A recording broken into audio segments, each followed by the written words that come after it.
All new Renault Espace is lighter by 250 kilograms compared to last generation. As an example, we used some aluminum forged parts to gain some weight in suspensions. We managed as well to work on many details on the vehicle.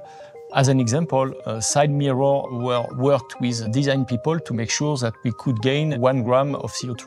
New Renault Espace is better by 7 to 8% in terms of aerodynamics compared to previous generation.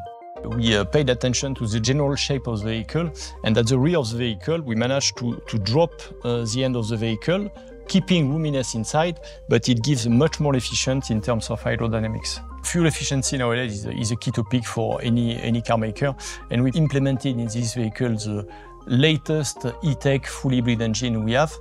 So it allows us to lower the consumption, and we are basically best in class on this topic. So we have 104 CO2 gram emissions per 100 kilometers, and it allows us to have a fuel consumption limited to 4.6 liters per 100 kilometers.